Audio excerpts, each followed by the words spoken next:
বাংলাদেশের সর্বকালের সর্বশ্রেষ্ঠ গোলরক্ষক আমিনুল, যে এই জায়গাটুকু আগে চেষ্টা করব 4-5 হাজার চুল দিয়ে এটাকে কভার করার জন্য। ডিএচআই কে ধন্যবাদ, শামীম ভাইয়ের মাধ্যমে আমি ডিএচআই করার সুযোগ পেয়েছি।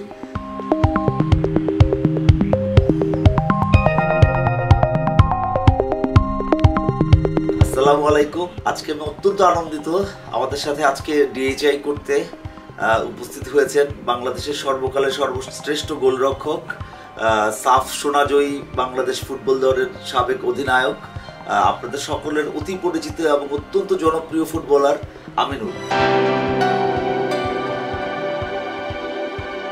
আমিনুল আজকে আমাদের এখানে এসছে ডিএচআই করার জন্য, হেয়ার ট্রান্সপ্লান্ট করার জন্য। তো আমরা আজকে ওর হেয়ার ট্রান্সপ্লান্ট করব। তার আগে একটু দেখাচ্ছি, যেহেতু আমিনুল চাচ্ছিল তার এই মাঝখানের এই যে অংশটুকু আসলে ও কভার করতে, বাট আমার আগ্রহ হচ্ছে যে ওকে আমি বলেছি যে এই জায়গাটুকু আগে করতে হবে। আমি তো এই জায়গা এবং এই জায়গা দুটুকু মিলিয়ে আমি চেষ্টা করব 4-5 হাজার চুল দিয়ে এটাকে কভার করার জন্য। এটাই হচ্ছে আজকে আমাদের লক্ষ্য। আমি ডিএচআই কে ধন্যবাদ দিচ্ছি, যেটা আমাদের মাহবুব সরকার শামীম ভাইয়ের মাধ্যমে আমি ডিএচআই করার সুযোগ পেয়েছি। তো হোপফুলি আমার পরে আশা করি যে বাংলাদেশের আরও অনেকেই এটা দেখার পর অনেকেই করবে, আগ্রহ বোধ করবে ইনশাল্লাহ।